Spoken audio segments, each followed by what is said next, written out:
Olá pessoal, aqui é o professor Luciano. Bora para mais uma aula para rever os conceitos que aprendemos na sala de aula na semana passada. E nós estamos falando sobre função do primeiro grau ou função afim. Espero que todos estejam bem e bora para a lousa.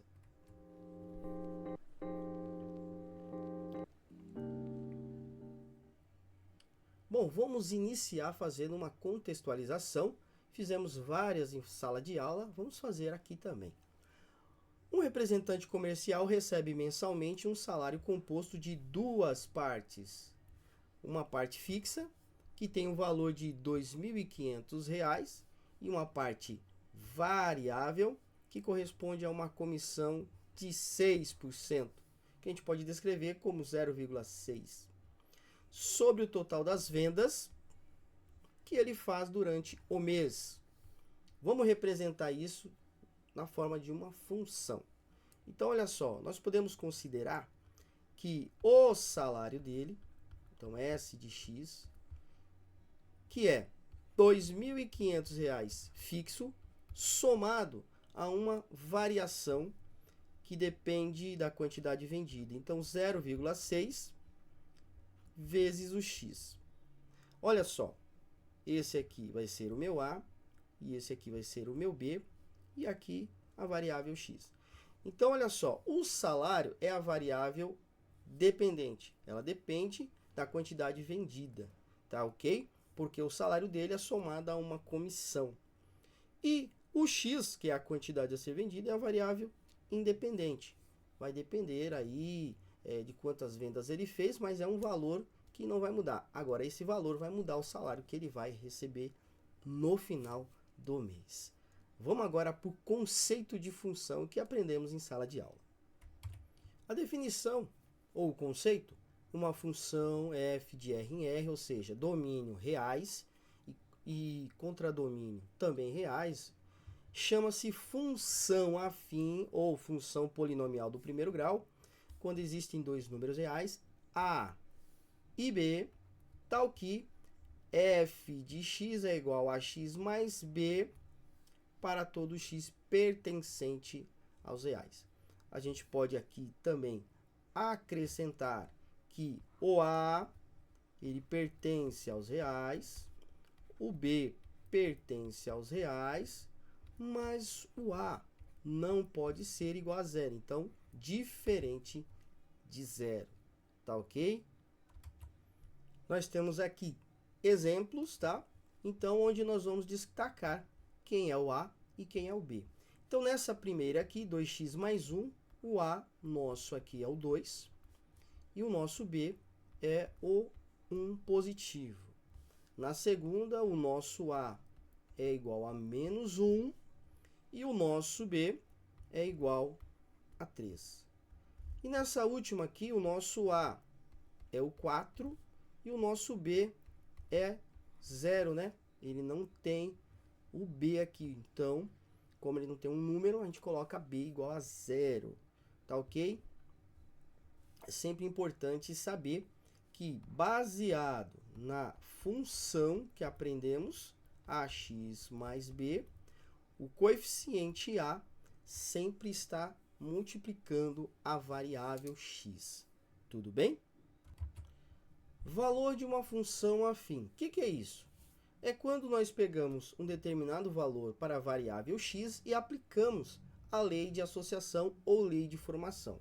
Então, nessa função aqui, ó, 5x mais 1, eu tenho o valor numérico da função quando x é igual a 1. Então, ele quer saber, quando eu colocar 1 no lugar do x, qual será o valor da função. Então, a gente vai fazer assim, ó, f de 1 vai ser igual a 5 vezes 1 mais 1. E aí eu vou fazer as contas. Ó. 5 vezes 1 é 5, mais 1 dá 6. Isso significa dizer que a f de 1 é igual a 6. Ok? Tranquilo? E aqui embaixo, quando o x é igual a menos 3. Então, vamos lá. Ó. F de x igual a menos 3, perdão. Então, vai ficar 5 vezes menos 3. Sempre que o número for negativo, coloco parênteses. mais 1. Aí faz as contas, ó.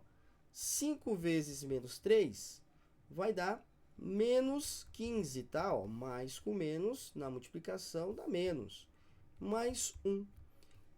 15 negativo mais 1 é igual a menos 14. Então, a f de menos 3 será igual a menos 14. Valeu? Antes de nós continuarmos seguindo com o conteúdo, eu preciso falar para você que na função afim nós temos o a e o coeficiente b. O que eles significam ou qual é a representação deles? Então vamos lá. Bom, tá aí. O a é o coeficiente angular e o b é o coeficiente linear.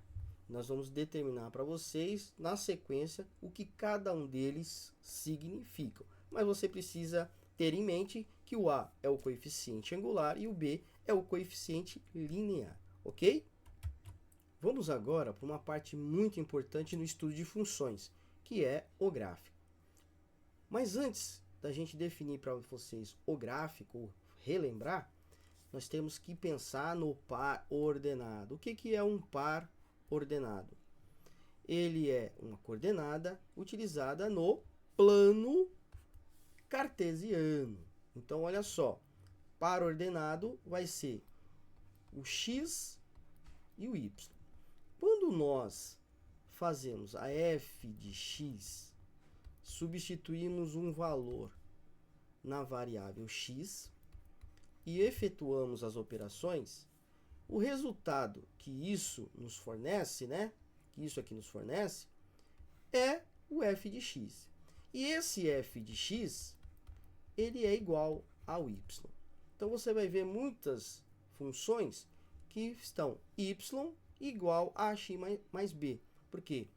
Substituindo, dando um x para a função, você consegue calcular o y. E isso vai formar o quê?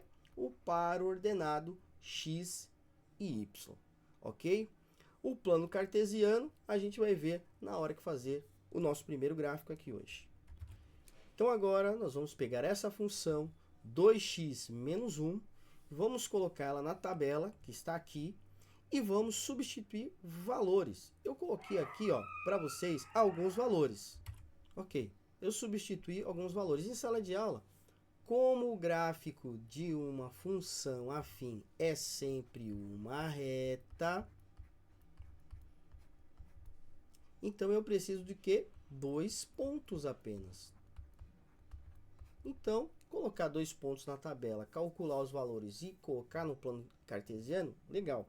Mas para fins didáticos aqui, eu vou colocar mais pontos para que a gente veja um gráfico mais linear possível. Então, vamos lá, vamos fazer a substituição.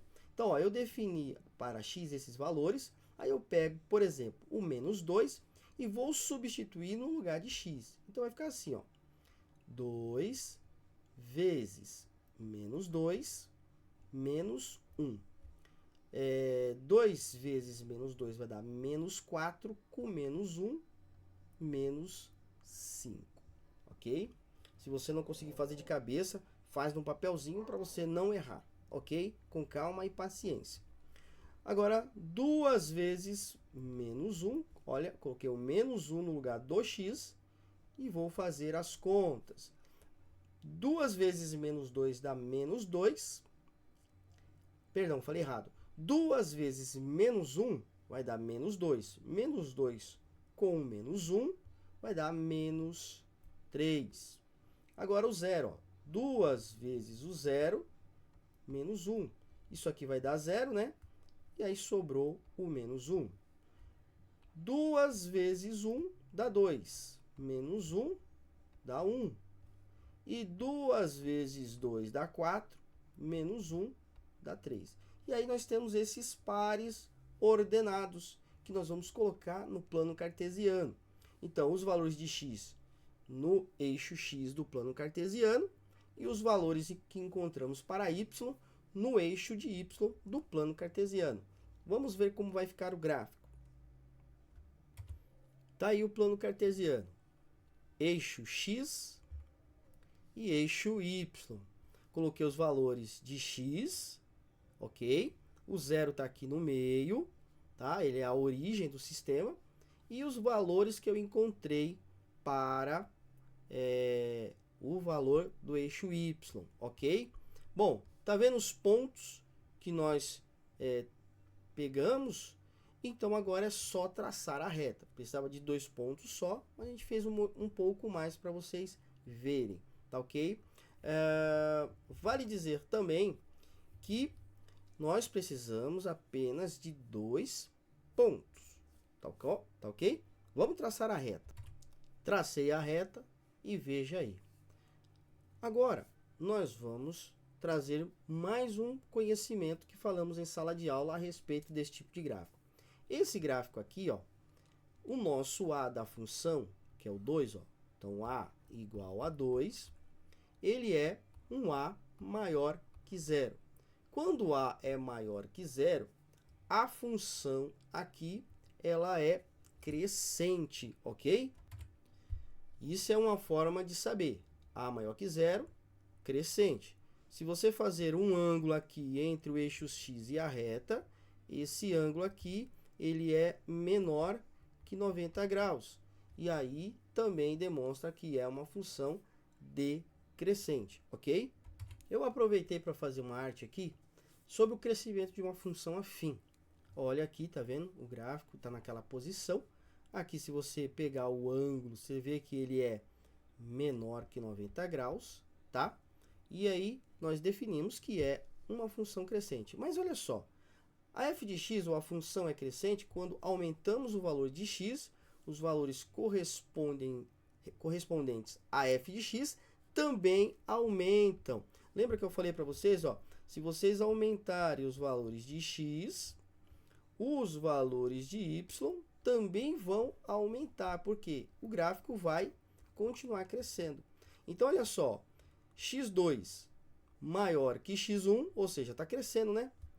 Isso implica dizer que a f de x2 ela é maior que a f de x1. Então, ó, x1, f de x1, x2, f de x2. Veja que o f de x2 é maior que o f de x1. É o que ele está dizendo aqui, o a maior que zero, função crescente.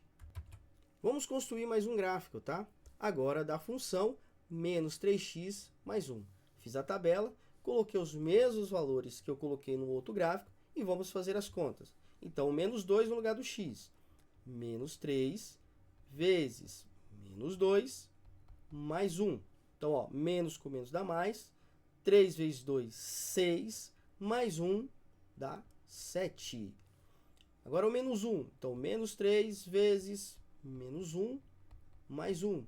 Menos com menos também dá mais. Então, 3 mais 1 é o número 4. Agora o zero, né? 3 vezes o zero mais 1. Aqui cancelou, ficou apenas o 1. Agora, menos 3 vezes 1, menos com mais dá menos. Então, menos 3 mais 1 vai dar menos 2. E menos 3 vezes o 2 agora, mais 1. Aqui vai dar menos, então, menos 3 vezes 2 vai dar menos 6. Menos 6 mais 1, menos 5. Então, aqui a gente forma os pares ordenados. Vamos ver o gráfico como fica. Tá aqui o nosso plano cartesiano. Já foi colocado os pontos, tá? Então, aqui em x, estão os pontos que eu escolhi para x e os pontos que eu obtive fazendo a lei de associação, tá? Então, ele está aí com os pontos verdinhos. Agora, vamos marcar a reta. Tá aí a nossa reta traçada. Essa reta inclinou para o outro lado. Então, olha só. O nosso A aqui... Opa, deixa eu trocar aqui a canetinha.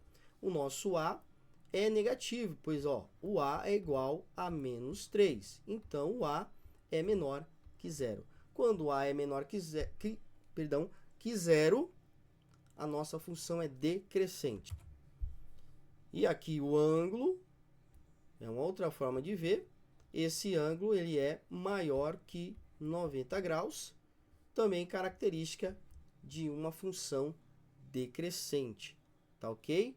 Se você observar aqui, ó, se você aumentar os valores de x, os nossos valores de y vão cair cada vez mais, ok? Mais uma arte para a gente poder falar sobre o decrescimento de uma função afim, para ficar mais visível, para que você possa realmente conseguir absorver esse conhecimento. Então, a função f de x é decrescente quando aumentamos o valor de x, os valores correspondentes vão fazer o quê? Diminuem, tá? Aqui não é f de x não, ó. Foi um errinho. Então, aqui é f de x, tá? Muito bem. Então, olha só o que está acontecendo, ó. Se eu aumento os valores de x, os valores da f de x vão cair, vão diminuir. Então, o a menor que zero, função decrescente. Muito bem, pessoal. Espero que vocês estejam bem, continue estudando, né? Continue fazendo os exercícios, revejam. Isso aqui é um material de apoio para você estudar agora, estudar na hora da prova paulista e tirar boas notas, porque nós acreditamos em vocês. Então, fica com Deus e até a próxima videoaula. Até mais.